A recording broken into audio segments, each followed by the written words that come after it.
Hello?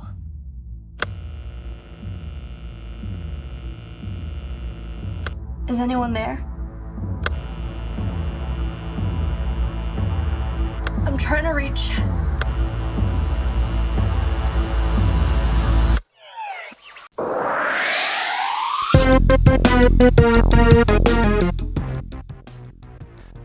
Hey friends, this is Zach again, and some Nobodies just finished Godzilla King of the Monsters, and we just wanted to talk about it. So, Godzilla King of the Monsters 2019, directed by Michael Dougherty, written by Michael Dougherty and Zach Shields with the help of Max Bornstein, starring Kyle Chandler, Vera Farmiga, Millie Bobby Brown, Ken Watanabe, Ziyi Zhang. This movie, the way the plot describes on IMDb, the news story follows the heroic efforts of the cryptozoologist agency Monarch as its members face off against a battery of god-sized monsters, including the mighty Godzilla, who collides with Mothra, Rodan, and the ultimate nemesis, the three-headed King Ghidorah. When these ancient superspecies, thought to be mere myths, rise again, and they all vie for supremacy, leaving humanity's very existence hanging in the balance. Now, me, Zach, I'm not a Godzilla fan per se. I enjoy the movies mostly for the spectacle, which is odd since I'm usually a super nerd, especially for lore and history, but for some reason Godzilla never really sunk its teeth into me. Now that being said, I will say the Gareth Edwards Godzilla film from 2014, which King of Monsters is supposed to be a sequel to, I mean it actually is a sequel to, now that movie is phenomenal. To put that much heart and art into a project about aggressively large creatures is great. But I am a fan of Gareth Edwards and all of his work, and I will fight for Rogue One, so please come at me if you think that I'm wrong. But maybe not the story so much of Rogue One, but I definitely will fight for the design, the emotion, and the feel of the movie. It was the most grounded, and I still think it's the most gorgeous Star Wars movie we've ever had. Okay, so some trivia. A couple things about this film that I found out while doing some research. So apparently there have been 35 Godzilla films since 1954, and this film marks the first time Rodan and adult Mothra have fight. So that's cool. Did he fight Kid Mothra before? I'm not sure. Also, Godzilla King of the Monsters is expected to set up a confrontation Godzilla will have with King Kong in the upcoming Godzilla vs. Kong. It was supposed to come out in 2021. Who knows when it's going to come out? Probably still 2021. Now, this movie, because of how successful Gareth Edwards' movie was, there was 2 more sequels that were immediately greenlit, and that's awesome. They're both directed by the same person, Michael Dougherty. They both are written by Michael Dougherty, but more Godzilla stuff is awesome, especially if he's going to fight Kong, which we've already seen a trailer for, and that looks pretty awesome. Okay, so about the director, though, Michael Dougherty. Now, he's known for writing kind of not great things, such as X2, Superman Returns, which is the Brandon Routh one, and the Trick or Treat series. I'm not sure if you've seen that. I think there's a trilogy of those. Also, X-Men Apocalypse, and this and the next Godzilla movie, obviously.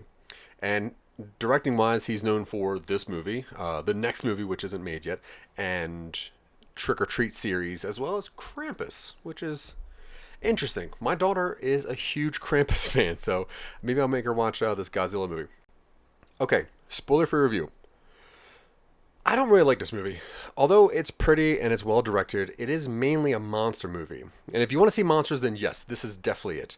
If you're looking for a storyline and character arcs, though, nah, dog, this ain't it. This movie is not trying to make you feel anything except some awe for the creatures and their design and their fights. And this movie's just fine. There are so many worse movies, and everyone in here is doing a good job, but they're doing a good job in a monster movie. But to sound a little bit better, here's what Dylan, aka my partner in crime, the Thelma to my Louise, my personal R2 unit, here's what he thinks. And he's a novelist, so, you know. Dylan's notes. So the other night, I was in a certain state of mind and wanted to watch a movie about giant monsters destroying urban centers, as if that wasn't a horrific disaster.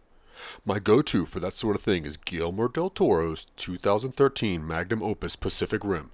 Of course, in this new age of, quote, subscription cable, but it's not cable, but we call it streaming instead, end quote, television, it was surprisingly difficult to find a version of it on any site, and my Blu-ray copy was tucked away somewhere inside my booklets. So I settled on Godzilla, King of the Monsters. And boy do I mean settled. Growing up, I was a Godzilla fan.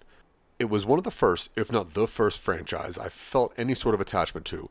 One of my first pop culture purchases was a 5 VHS set of Showa-era Godzilla films in which the titular giant lizard went toe to rubber toe against a variety of imaginative alien monsters set against cardboard cities. I was a creature kid, and Godzilla's rogue gallery was strong enough to truly captivate me. So, when it was announced we were getting a big-budget American CGI version of a Monster Bash movie featuring Big G himself, I willingly bought my theater ticket, ate some popcorn, and enjoyed the spectacle. After watching it again on a tiny screen about a year later, I'm far more lukewarm about the experience. We follow Madison, played by Millie Bobby Brown, as she accompanies her mother, played by Vera Farmiga, in her research of the various titans, which have crawled out of the woodwork since Godzilla fought the Mutos. The Monarch organization is studying the titans, including Mothra, Rodan, and Monster Zero. It's Ghidorah. Don't waste my time. And then twin Lannisters show up, cause all sort of ruckus, and wakes the bad monsters up from their naps. We follow the humans from monster fight to monster fight, watch some destruction, and learn that, in the end, it's about family. First, the good. The movie looks great. A monster movie on this level requires CGI spattered across the screen.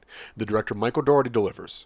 But more than that, this movie manages to pack a lot of homage to different eras of Zilla movies. The kinship Godzilla displays towards the human characters, the alien nature of many of Godzilla's foes, Rodan's shadiness, Mothra's propensity for self-sacrifice, and an auction destroyer name drop all ping on the radar just like the Big G himself. Each monster is also treated like a character in their own right. Even Mothra gets her moment to shine, literally and figuratively. That said, the movie actually doesn't deliver much beyond spectacle. If you're looking for 130-ish minutes of destruction and monster action, this will do, to a point. Between the bombastic Titan fights are stretches of dialogue which only serve to fill time until the next mass loss of human life. Part of the charm of the old Godzilla movies were the rubber suits delivering utter camp as the actors inside attempt to maintain their balance as they threw punches and kicked. When rendered in photorealistic CGI, it's not hard to feel unsettled at the gleeful tone of the destruction delivered on screen. While the score and cinematography attempt to paint these beasts as forces of nature, and the characters wax philosophically about how, quote, it's Godzilla's world, we're just living in it, end quote. The painting on the screen feels like something the audience should relish in. On a meta level, it almost renders the argument from Vera Farmiga in a sympathetic light, which isn't great. From a writerly perspective, Godzilla doesn't feel like a franchise which needs shades of gray. I want an alien menace from which only Godzilla can deliver us. Not long-winded speeches of how humanity is a virus, with yet another ending portraying human salvation as dependent on outside force. Overall, it's not a bad movie, but if you're truly intent on watching it, maybe fast forward through the human scenes. You're not watching for the story anyway. Back to you, Zach. So, if I have to give my feelings, now that it's back to me, Zach, I will say that I'm a plot person. And if you see our show Talking Upstream, you know that I prefer to develop a plot. Things need to just kind of make sense for me. This movie is just humans telling the audience things and then monsters fight. Now, that being said, the monsters here are friggin' cool. And the design is so good, it can almost make you forget that garbage Broderick movie with a great soundtrack. Yeah. That movie really sucks. But this one, like I said earlier, this one, the acting's really good. The cast is good, the cinematography and the editing are good. This is just not much of a movie. Millie Bobby Brown stands out slightly ahead, like Dylan said, but she does have the most story to work with. And I can't remember much about her character. And now that I think about it, I actually can't remember her name. Madison. Yeah, Madison. But this movie is King of Monsters. And for a monster movie, aka Titans, this thing kind of rocks. Where Gareth Edwards was tight-fisted with his movie and Godzilla being on screen for only 10 minutes, he also spends a lot of time focusing on people and relationships. This movie is just about Titans. And humans only really get us to the next fight scene. It's a bit closer to a video game. Like, I was trying to hit the B button when the humans were talking, like it was a cutscene. And Dylan summed it up, and I just talked. But either way, some nobodies watch Godzilla, King of the Monsters, and we think it's probably fine, and possibly forgettable. Thank you so much for watching. I've been Zach Wiseman, aka Nobody. You've heard the words from Dylan Terry, aka Vorpal Words on all socials. Check out somenobodies.com for all of our projects, and if you want to help us make stuff like movies or shows or more podcasts, then go to our patreon.com/somenobodies. Thanks. Bye.